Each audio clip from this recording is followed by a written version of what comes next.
how to become a better coach, because there are many ways to grow a coaching business. But no amount of marketing, no amount of fancy stuff, no amount of anything will ever trump having an amazing program. And that starts with being an absolute kick-ass coach. So that is what we're going to talk about today.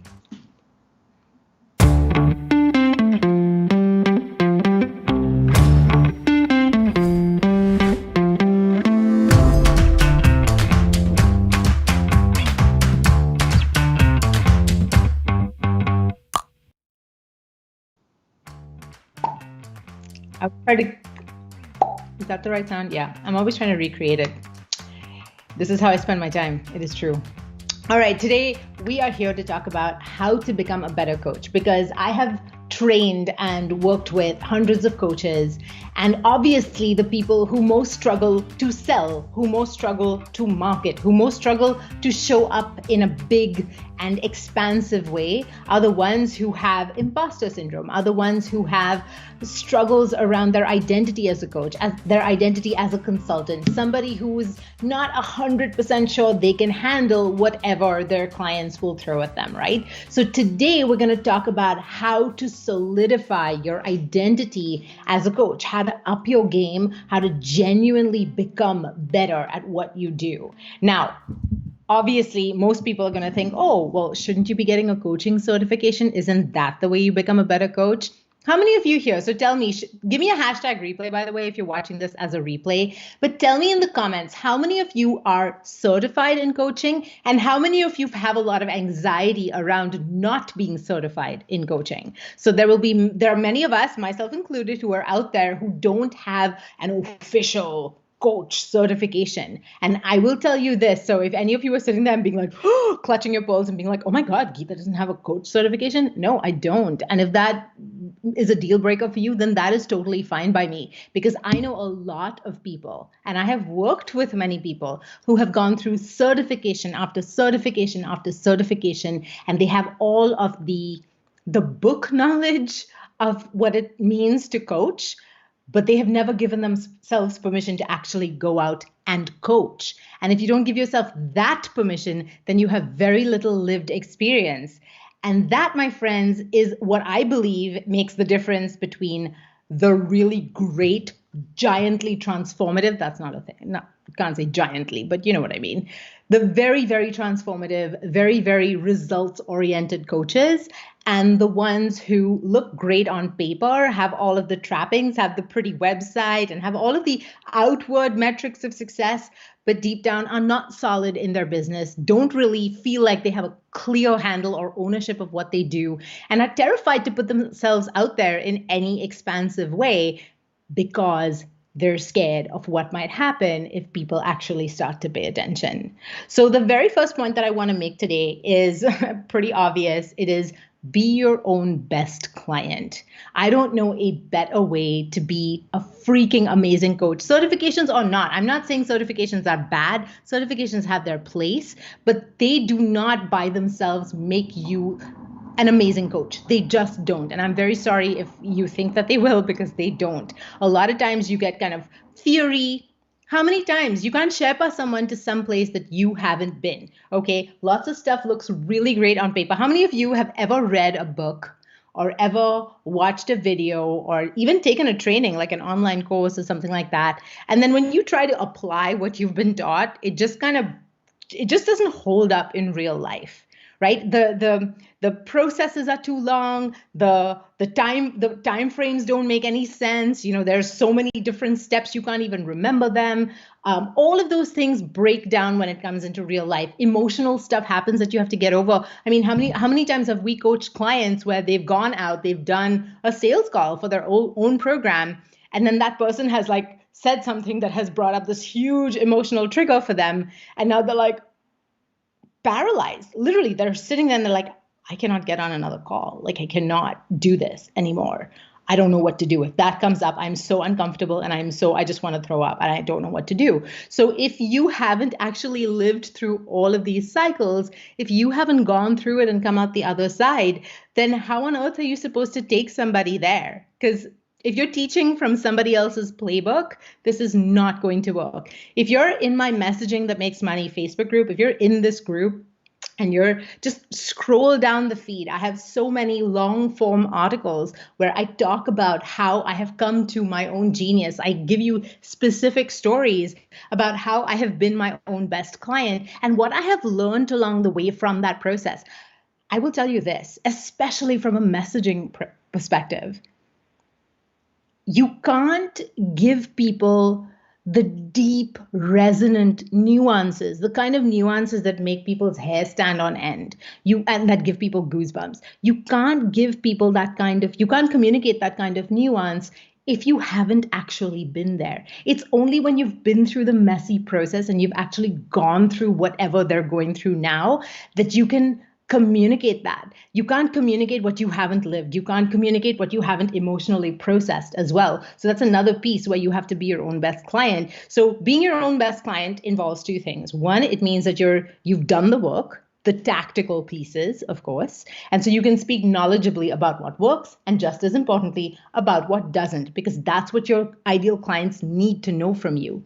But just as importantly, you have gone through the emotional roller coaster of building whatever it is that you've built that your clients are now seeking to build for themselves. Whether that's, and I say build, it could be a business, but it could be improving your marriage. It could be ending binge eating. It could be, creating a really deeply mindful parenting system. It could be any of those things. But if you haven't been on this journey in some context and you don't have specific examples of where things have gone horribly wrong and you have still found a way to come back to center, then it's going to be very difficult for you to communicate them in any resonant way. You'll be talking in generalities, and generalities don't hit people viscerally.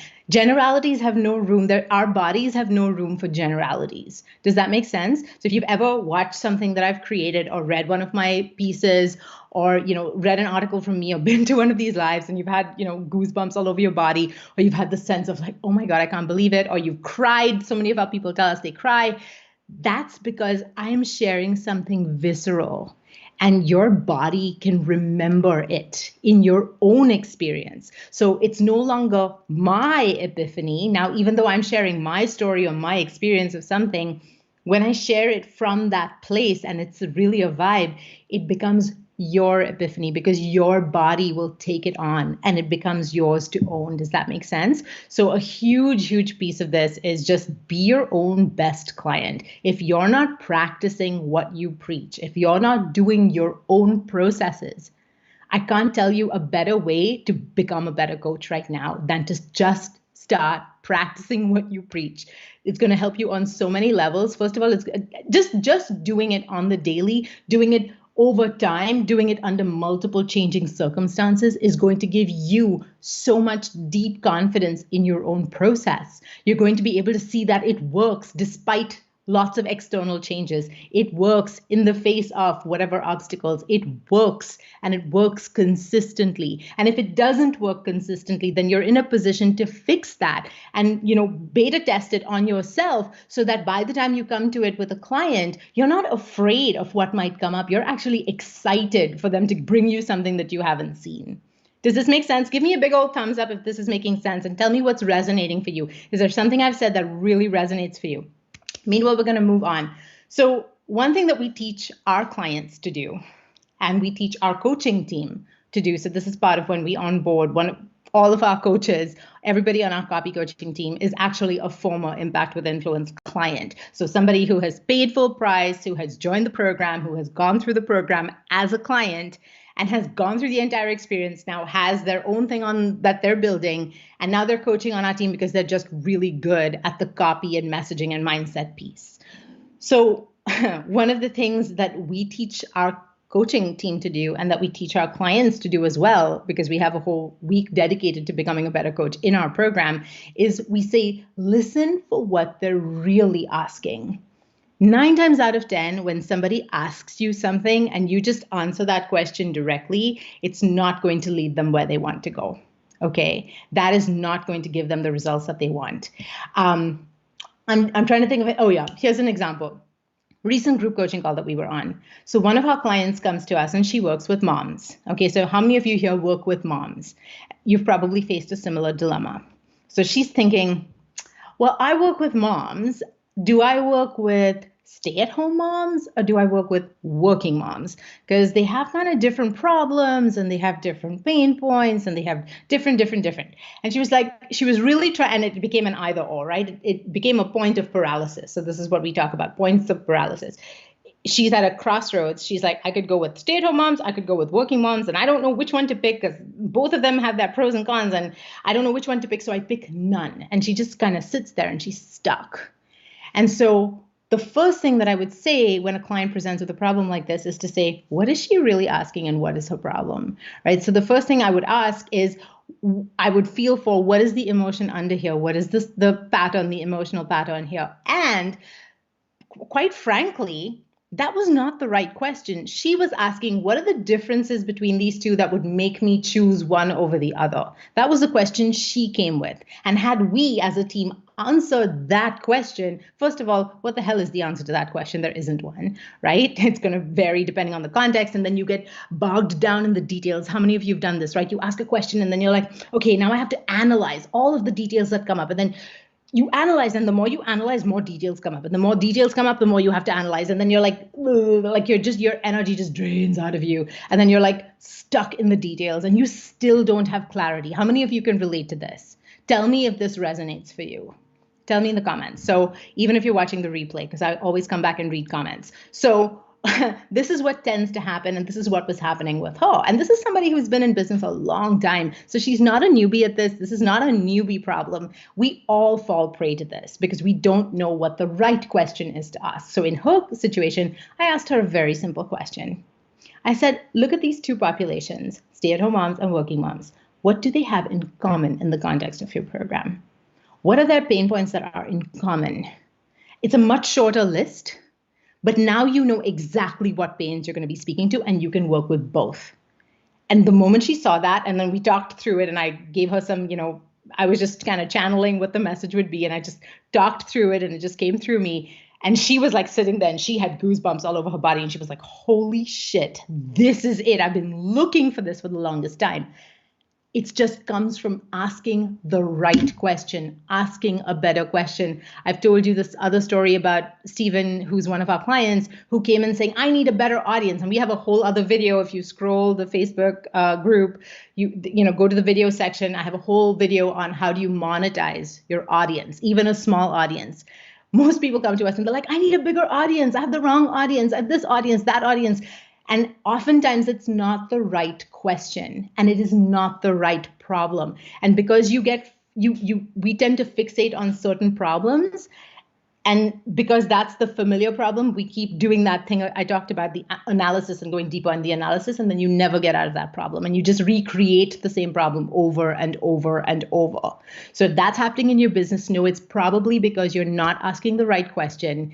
And if you're going through that and you haven't figured out a mechanism to take you out of that paralysis analysis and learn how to ask the right question, then it might also be happening with your coaching, right? Your clients are coming to you and asking questions that trigger you, and then you don't know where to go from there, and then you're not able to redirect them. So the first thing, the thing that I want to really drive home for you is always listen for what they're really asking, because that's what's going to be important. Because ultimately, they're not paying you for your time. They're not paying you for all the modules and deliverables and downloadables and printables. They're not paying you for your credentials. Nobody gives a crap, quite frankly, about any of that. The only thing your clients are paying you for is results. And they're paying you because you can see things that they can't see. You can see things that they don't know to look for. You can ask questions that they've never considered asking. And you can see like 3 layers deeper than where they're paddling around. And that's where everything starts to become calm and comes together. So your clients are paying you for results. You have to know what they're actually asking you. And if you haven't done that work ahead of time, it's very easy to get sucked into that drama in the moment. All right, moving on. The messiness is where the money is. 9 times out of 10. And this is why you have to be your own client. And we talked about why you have to be your own client, right? So one of the things I was doing recently was I was kind of crafting, and I had never done this before, by the way. I was crafting our own coach manifesto. I had my own personal one, but I had never communicated it to the team. And I had never communicated a kind of global impact with influence coaching philosophy. So I would like to read you a little snippet out of it because I've never shared this publicly other than with our coaching team. And I want you to understand why this is so important. So it'll make more sense in the context of this. So here's what I said. Our coaching philosophy is simple. We are here to serve.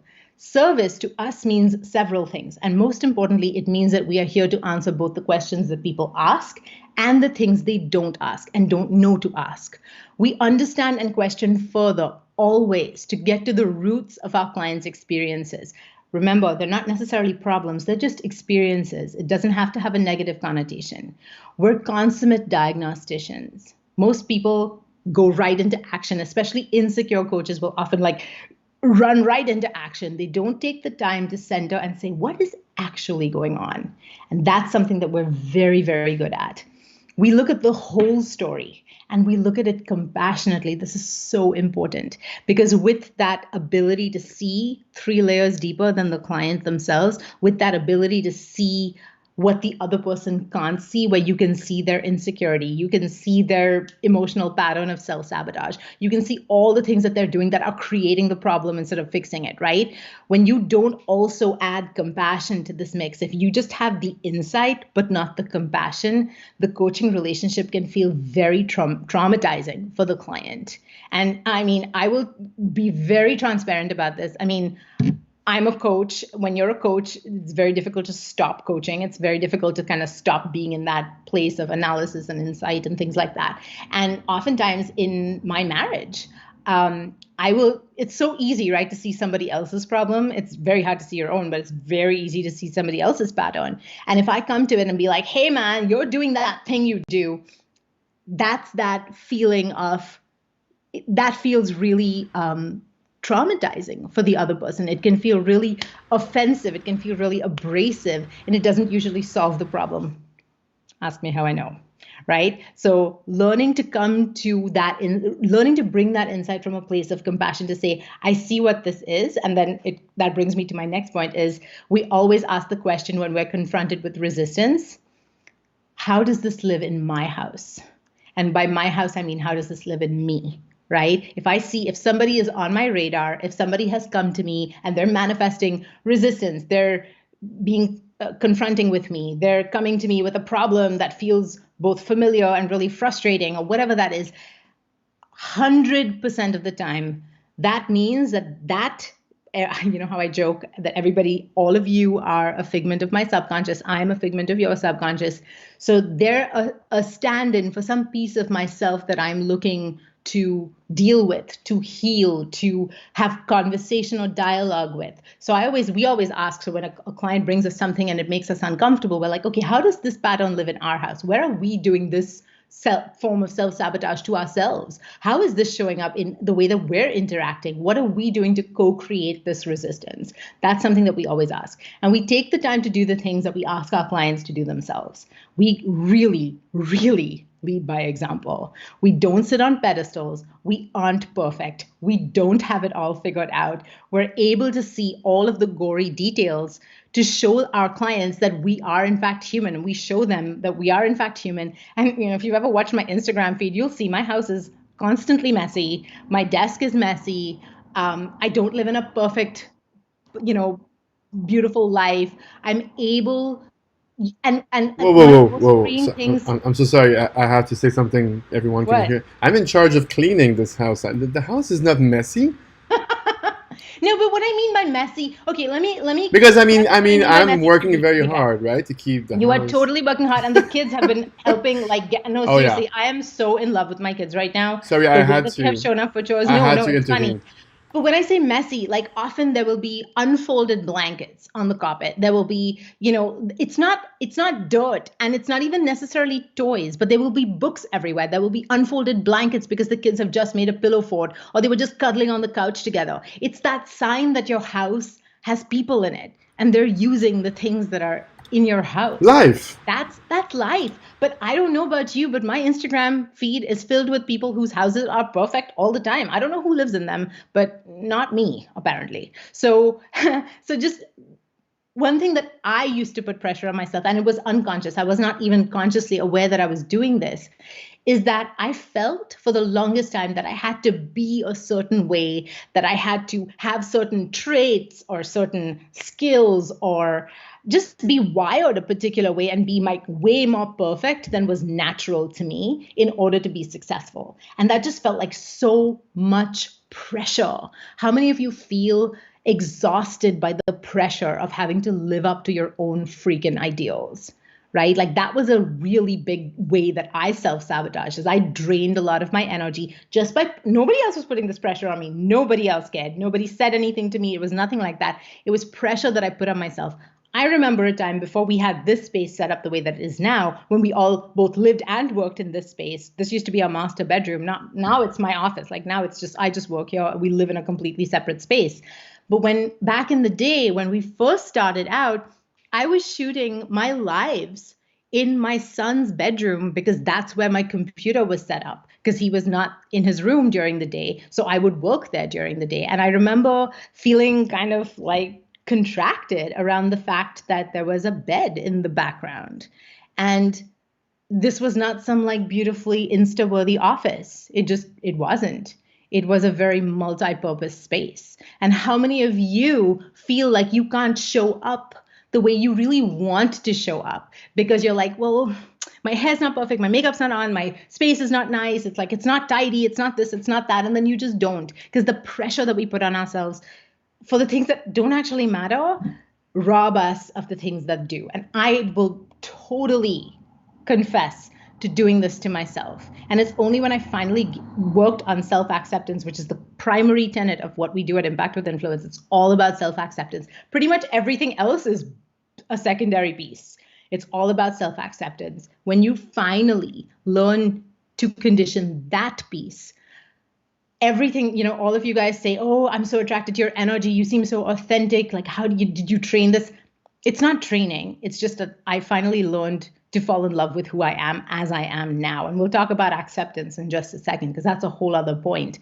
But it's really about being okay here without giving up the dream of going there, if that makes sense. And we'll get to that in detail in a second. So I'm coming back to here. We don't sit on pedestals. We aren't perfect. We don't have it all figured out. And we don't have to have it all perfectly together to be successful. In fact, perfection is beside the point. We're all about progress and falling in love with the process. We look for things that are underneath things. So this is something we do on our coaching team. We're not just spiritual in focus, although we are. And we're not just tactical in focus, but we marry both effectively to speak to both the person in the problem and the business aspects of the problem. So we're always looking at where those two intersect, the person and then their business, and how those two interplay and create whatever stuckness or flow that is in play. Our copy coaches have all experienced Impact with Influence from a client perspective, and it has helped them clarify their own magic, which they then bring to the coaching experience. So we all bring a special set of skills that we've lived. We all coach in our shared and individual expertise. So this is just like a little snippet of our coach guide manifesto that I wanted to share with you, because it really speaks to where like I talk about, the money is in the messiness.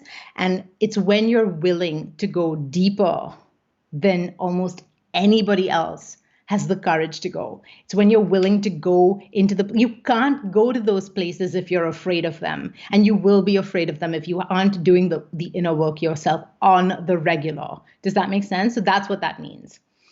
Next point. This is something we talked about on a recent call. Know how you get paid. This is super interesting. So if you're not an Impact with Influence client, you probably don't know what the heck I'm talking about right now. Everyone's like, oh, I got paid by Visa. No, not like that. Not like know how you get paid through PayPal or Stripe. That's not what I mean, although obviously those are important to set up. What we mean here is that you can't always control the money, right? Even when you get to the 7-figure level, quite frankly, at 7 figures, your expenses are really different than they were at 5 figures or 6 figures or whatever it was. So there is always that interplay between things, and you may get to points, and even at 8 figures and 9 figures, you will get to places where there will be an ebb before the next round of flow. So there's like a businesses breathe. I've really come to notice that businesses breathe as your attention kind of moves between things, as you're acquiring new skills, as you're expanding, as you need time to rest because your energy is depleted. Businesses will also, your business will expand and contract with you. Now, obviously, you don't want it to be doing this, right? You're wanting to create something where the systems will buffer the gap between your energy and sort of what the business requires of you, if that makes any sense. Your buffer, your systems, your team, your processes, how you've set things up. But there will still always be a little bit of that movement. And if you freak out every time that there's that movement, you're not going to last very long. The way that I've learned, and the way that we teach our clients, and the way that we teach our team to move through this, is really to understand how they get paid. So how do you get paid? Money is one way. Clients are one way. But what are the other ways that make you feel loved and abundant? If you notice, if you scroll the feed in my Facebook group, these are questions that I've asked you, and maybe you never realized why I asked those questions. But it's very important, and go back and scroll through and go to those threads and see what other people have written so that it will inspire you and give you ideas, and go back and add your own answers to those questions, because how you get paid will determine, and do you pay yourself every day? So that's the other thing. How do you get paid, and do you pay yourself every day? Because you can get paid in cuddles from your kids. You can get paid in back rubs from your spouse. You can get paid in nutritious food that you give yourself. You can get paid in movement that you block out time to do on the daily, right? You can get paid a whole bunch of different ways, with a 15-minute meditation break in the middle of your day that replenishes your energy. These are all things that you can control. You may not always be able to control how much money comes in any given day. And another thing I always teach our clients to do, and I always remind everyone on the team to do, is to think, what can you do? You don't want to build a business if you don't have a clear answer to this question. What do you want to do where you would wake up and do it on days that you get paid handsomely for it, and days that you don't get paid at all, right? Because you're going to have both those days during building a real business. You're going to have both those days. And if you don't love it enough to do it even on the days that you don't get paid in money, then it's never going to last.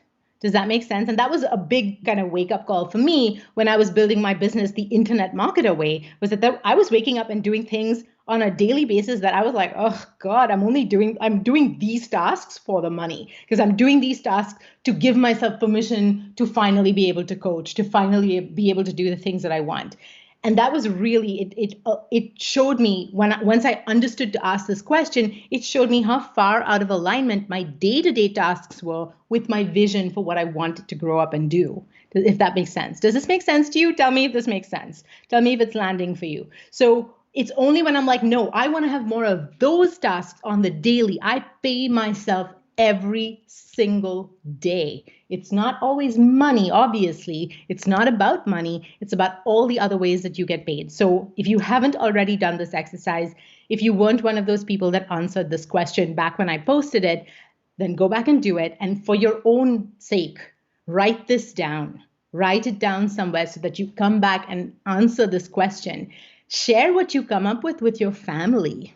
Share it with your spouse. Share it with your kids. Share it with your friends, or like whoever you spend a lot of time with. Because if your people that are closest to you, and ask them the same question also. So if you know how each other gets paid, then you're going to be able to strengthen all of those relationships. You're going to automatically feel more abundant. You're going to receive so much more. Most of us have a problem with receiving. Can you ask your cats? I know how they get paid. Yeah, I know how they get paid too.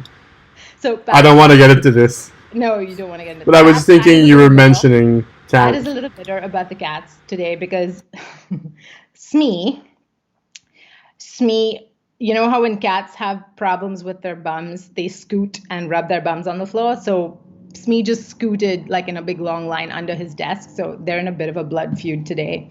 So that's where that came from. Now you know. He calls her the scooter.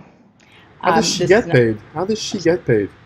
How do I get paid? She in cuddles, and she loves to trip people. When she trips you and you like swear, that's like a triple word score. It's kind of like the cat version of Scrabble. I'm That's how wondering that what the works. logic is, but I'm sorry. I'm just interrupting here. Yeah, this is Pat being totally disruptive. Anyway, so all this to say that knowing how you get paid is really, really important, because if you don't know how you get paid, and if you don't know how you get paid, you cannot pay yourself every day. That's your job. You're the damn CEO.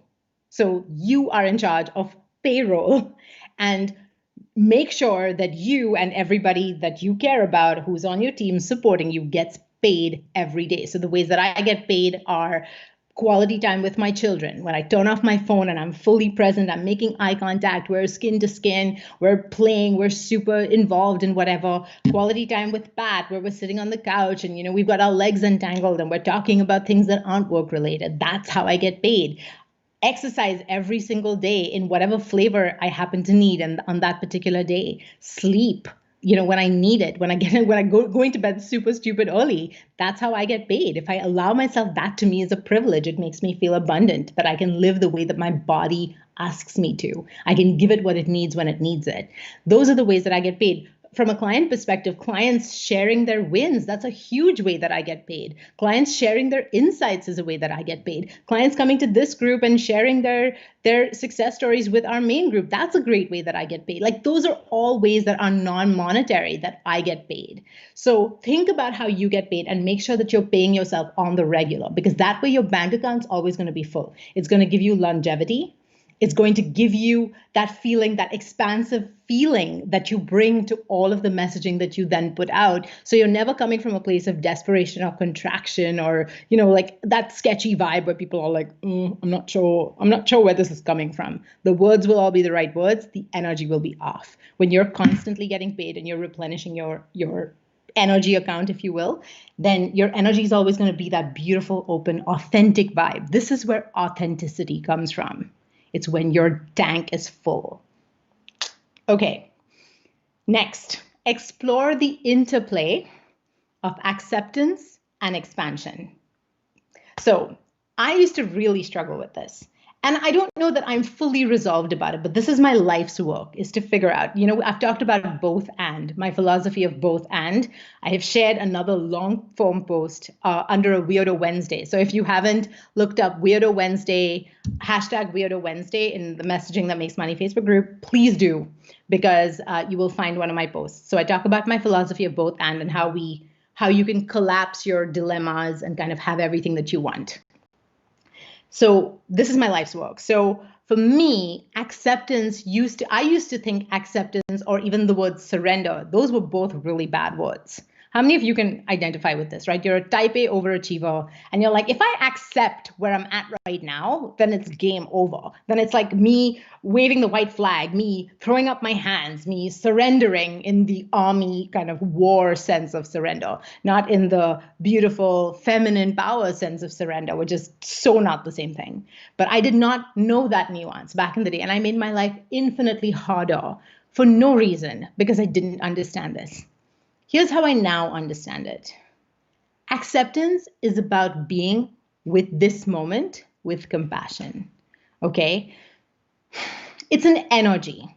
So it's about being peaceful even if you're not there yet, without giving up whatever the dream is. The dream is the dream. It is still completely valid. It's in knowing how to hold both those energies in your body at the same time that you're going to eventually get there, and you're going to get there sooner rather than later. So a good example, a good metaphor for this is, imagine that you're driving to Costco, because obviously that's the dream, right? Okay, that must be a mom thing. How many moms are like, oh my God, it's so, like, I fantasize about just like walking down the aisles of Costco and just, you don't even have to buy anything. You just like walk down the aisles of Costco. It's a mom thing. Maybe it's just me. I don't know. Tell me if it's just me. But this is like, I fantasize about this. Because I love feeding people and then like Costco and not having children touching me and just like wandering around. Anyway, so imagine that the dream, the destination, the finish line, whatever, is getting to Costco. You're stuck in traffic. So you're stuck in traffic. You're 3 miles away from Costco. And here's what acceptance looks like. Acceptance looks like you being peaceful with not making any progress in this moment 3 miles away from your destination. Now, obviously, there are all kinds of other pieces at play. You might be on a tight deadline. You're worried that the shop's going to get crowded. You're worried that there won't be any parking unless you get there early, or all the good deals will be gone, or any of the other stories that we tell ourselves. And that's the whole point of this. You can't control any of that shit. You just can't.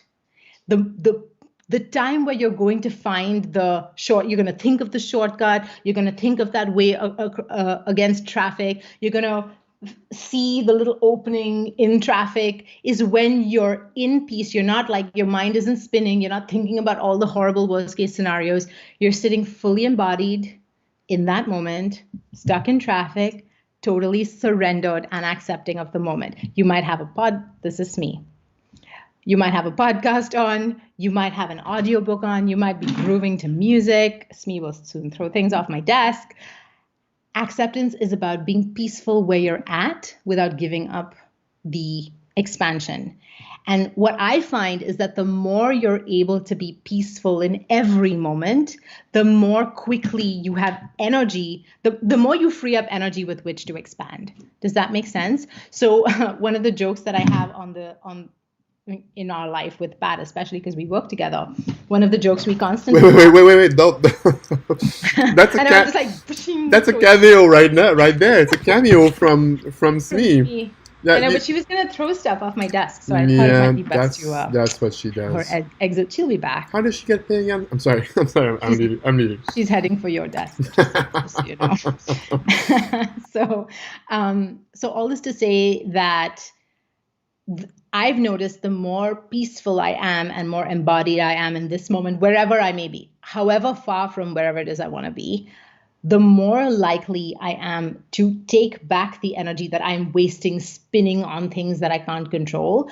And that energy then becomes available to inspiration. That becomes available to act with when the time is right, when I see that little opening, when I see the loophole, when I see the door that, opens to take me via a shortcut to whatever the place is that I want to go. Plus, or if the wait is just going to be the wait, then I have more energy to fuel me through whatever the wait is. So acceptance has become a very, very big piece of the way that I practice my life now. And, a joke that we have between Pat and I is, often the more serious the problem, the more I will be like, I need to sit with it.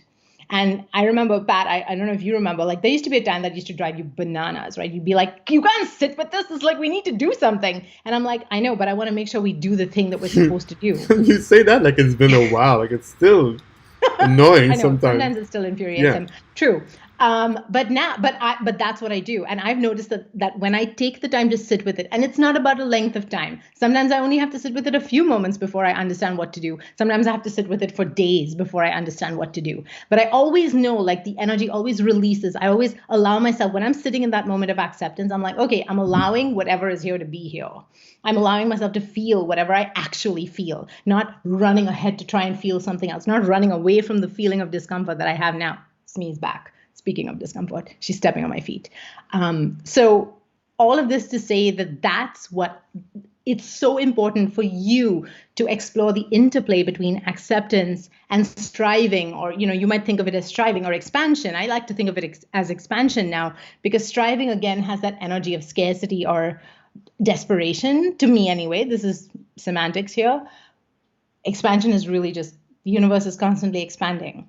So is our consciousness. And so I like to think of it more, that feels more abundant to me. That feels more inviting to me than striving, which again has that, like, I need to get there. So the more you do that, the more you're going to have a tolerance for dealing with a client who is stuck in a moment where she or he is unable, or they are unable to accept where they're at. Right? The more you embody acceptance, the more you're opening that up for them.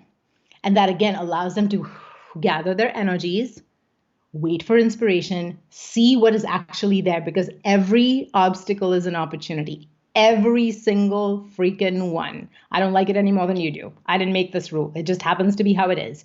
And if you're actually able to be present with it, you're going to recognize it for what it is. The chances are much higher that you will recognize the opportunity and not just see the obstacle. The more you practice acceptance, without letting go of expansion. So again, acceptance is not, you're not doing it right when you have that feeling of, oh, I'm here again, or this is never going to work, or why is it not working? Or it's like, why am I still stuck here? That is not acceptance.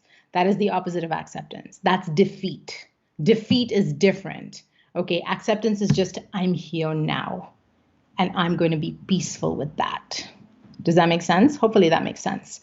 The more you can do that, the more you can be with somebody in that moment, and you will both combine energies and find the way out of it for them. And you're able to customize that, you're able to channel the right thing, and you're able to hold space in a more effective way, all of which makes you a better coach, all of which gets better results. Does that make sense? Okay, final point, which brings us full circle, which is lead by example. How many of you have been frustrated by working with coaches or mentors or parents or any kind of authority figure that didn't practice what they preached?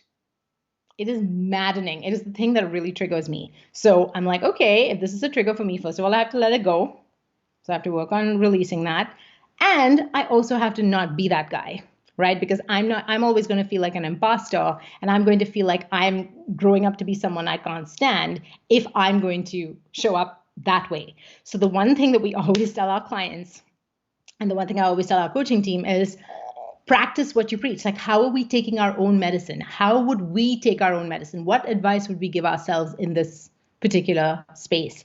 Because one of the things I've noticed is that if you don't, not practicing what you preach, let me put it this way, not practicing what you preach, not leading by example, playing by somebody. What is the opposite of leading by example? Have you ever stopped to think about that? The opposite of leading by example is borrowing from somebody else's playbook and also doing it from an energy of scarcity. So if you're coaching from theory but not lived experience, you're going to be stuck in this a little bit, right? But if you take that theory and first apply it to yourself, you're going to see what parts of the theory hold up and what parts of the theory absolutely fall apart when confronted with real life. And in doing that, you're going to be a much more solid coach. You're going to release a lot of that imposter syndrome. You're going to trust your process. And by trusting your process and repeating it over and over, that's how you build trust in yourself. And that is ultimately where all expansion comes from, when you start to love, accept, and trust yourself more. So what I notice is when we don't trust ourselves, when we don't take our own medicine, when we know the theory of something, but then pretend like we don't, and then just keep questing for some truth, and we're always Googling something or researching something or looking for some certification or watching something new or buying 700 books. I've been guilty of this, by the way. That's how I know how to describe it, right? Buying 700 books on related topics. That shows that you don't trust your ability in this process. Nothing wrong with learning new skills. Nothing wrong with hiring coaches. Nothing wrong with reading books. But if you're noticing your own pattern and it feels like it's very acquisitive, where you're just like cycling through things without actually letting them room to land, where you're not actually absorbing and reflecting and sitting with the information, if you're not embodying the transformation that you're seeking, you're just like constantly hunting for more and more and more. There's no end to that. There is no finish line to that. That is an infinite, endless time and energy suck. And so we always, when we see a client kind of getting into that energy, we're just like, what would you tell yourself? This is your ideal client's exact dilemma. This is your ideal client's problem. I can pinky promise you that if you're struggling with something specific, your ideal client has that exact pattern. They may have it in a slightly different context, but they have the exact pattern: overwhelm, anxiety, that constant questing, over-analysis, analysis paralysis, all of that stuff. Those are, if we suffer from them, we're actually being invited to tap into our own genius. The more we tap into self-acceptance and self-trust, the more we're going to move through them. By moving through them, you're now opening up a door for all of your clients to move through it. You'll be able to coach them effectively to not do that thing that always screws them up. Does this make sense? Tell me what your biggest epiphany was, and I'm going to start taking comments. I'm going to see here if I can pull them up on my phone here so I can start seeing questions and comments. I'm sure there's a whole bunch. Let's see. Okay, here, I see them. All right. So tell me, so Embiodem, am I saying this right? Mr. Bassi, it makes a lot of sense about getting paid. Pay yourself every day and figure out what things you do for free. So there you go. I'm going to get more specific on the payment topic. That's good homework. Awesome. I love that, Jessica. You absolutely want to know how you get paid and then make sure that you're paying yourself every day. Again, I look at it as it's a very simple thing, right? This is your identity as the CEO of your company, right? You're in charge of payroll, and the person that needs to get paid is upper management needs to get paid, or they're not going to run the company. So make sure that you're getting paid. When you get paid, your cup is full. You're going to want to pay others. It's like just that's how that works. So that's a really, really big way to show up more fully, not just as a coach, but as a human in every relationship that you're in. Okay, let's see. Who else? Does anybody have a question? If you have a question, hit me in the comments. Okay. I'm scrolling through. There's so many comments here. I am triggered. Yeah, Amethyst is laughing about the trigger thing because we just had a conversation about this in our group, in our client group. Lots of you say the biggest aha was about understanding daily pay. Biggest epiphany from Samantha is what's the opposite of leading by example is living from a place of scarcity. So true. So true. Like when you lead by example, it means you trust yourself and you follow you, right? All of us want to be leaders, and all of us are like, the only way I'll be a leader is if others follow us, but we choose to not follow ourselves. And we're always leading by example, whether we realize it or not. So how are you leading by example? If you choose to follow you, you turn into the Pied Piper. Everybody wants to follow you. Whereas if you have insecurity and you're not leading yourself, then others will find it very difficult to trust you enough to be led by you. Does that make sense? All right. Renee says, I notice that whatever I'm experiencing in my own body experience, emotional experience, microcosm will often show up in the larger macrocosm. So true. It's like call and response in music or dance. So true. That's what we talk about. How does this live in my house? And I can work through something and speak to it more powerfully so it is more useful. Leslie says, a leader isn't a title, it's a way of being. So true. Completely agree. I'm looking for more epiphanies here. Facebook's only letting me see some of your comments. Oh, frustration.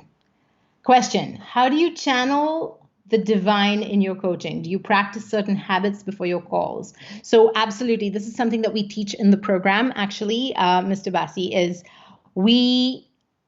so one of the practices that I personally practiced, that I kind of put a name to because I had been doing it for years without even knowing it was a thing, is called visualization. So I start my day, I do a deep meditation, I fill my body with the emotions that I associate with my vision, right? So all of us have a vision of how we want our lives to be. And if you don't have a vision, you really should work on it. That's something we get all of our clients to do when they join our program, is work on their vision. We have a whole process that we lead them through. Once you have your vision, and the word vision is very confusing because people are like, vision, it implies seeing something, right? And then when you can see something, that means it has some kind of physical form. But the way that I understand vision and the way that we communicate it to our clients is your vision is really about what is the emotion that you want to wash your entire body every single day. What are the 2 to 3 core emotions you want to feel on a regular basis? For most people, it's going to be some version of freedom. It's going to be some version of joy or elation, and it's going to be some version of peace. It's usually those 3 are the trifecta that most of us humans, I think human consciousness is drawn to these emotions, right? You want to bathe your body in love. And so what I do is every single day, and if I absolutely can't, I almost always get to it in the morning, but if I can't get to it in the morning, then I will find a little 10, 15-minute break in the middle of my day, and I will hold myself up with headphones, and I will listen to music, and I will wash myself in the emotions. And I have like certain images, guided imagery that I put myself through based on my own personal vision of what I want my life to look like and what I want to create in this lifetime. And that wakes up my cells to the emotion. It changes, I can't express it better than, I believe it changes my frequency. It changes what I put out. It changes the way I receive things. And so I believe that in any situation, people play one of 2 roles. You're either the thermometer or the thermostat. The The thermostat is what sets the temperature. The thermometer is what reacts to the temperature, right? It reads the temperature. So if you want to be a thermostat, you have to start learning to control your state. And that's what we're talking about here. So I work on being a thermostat on the daily. Doesn't mean I don't sometimes switch to being a thermometer. We all do. But being a thermostat and being able to respond to whatever's happening, right? You can raise or lower the temperature depending on what's necessary. That's what I call that process. So that's what the goal is of that process. I call it visualization. Okay. So can I say something though? I just think it's fantastic that we have a Mr. on our call. Like we have Mr. Bassi. It's because we can't say I know, no, but it's just like it's fun. Like it's Mr. Bassi. Like it by default we have deference. Like for him, it's like Mr. Bassi, please, you could come in and ask your question. That's so true. Lauren, actually, I was looking at Lauren's aha. I feed my imposter identity when I'm not taking my own medicine. Exactly. If you have free access to this medicine and you don't take it, then it becomes really difficult to convince somebody else to pay for that medicine because you have all this free access and you're not taking it. Does that make sense? So just to further your metaphor, Lauren, this is why you must always be your own best client, always. All right. I love the answer. Thank you. You're so welcome, Mr. Bassi. All right. So Melinda says, thoughts lead to emotions, which drive our actions, which create results. And then the sum of all these actions and results compound into our lives. So true. Melissa is like thermostat. Yeah, exactly. That's the goal. This is how we talked, my kids and I, when my kids are bickering with each other, I will often ask, who's the thermostat? Who's the thermometer here? Like, are you being a thermometer? Are you being a thermostat? And then they're like, yeah, but she told me. I was like, then you're reacting to what she said. That means you're a thermometer. Like, is that what you want? And then they don't always like me when I say that, but it's something that has become kind of a part of the culture of our family and how we deal with situations like that. And I know that these are the voices that are going to get inculcated into their heads so that as they get older, their own internal voice is going to be like, am I being a thermostat? Am I being a thermometer? I know that when I ask them that question, I often end up asking myself that question in my own situations where I might be tempted to bicker or I'm feeling reactive or whatever that is. So it's all about repetition. That's how the subconscious learns. All right. So Maria says, so true. How does this show up for you right now? Thermostat. Yeah, I just told you. All right. If anyone has one last question, I will take it. And then we're going to wrap because we're almost out of time. Let's see if I can find one. I'm gonna start to play the music slowly to just, Oh, Pat's gonna play some music. Well, I mean, just, That dancing. Well, this could get wild very quickly.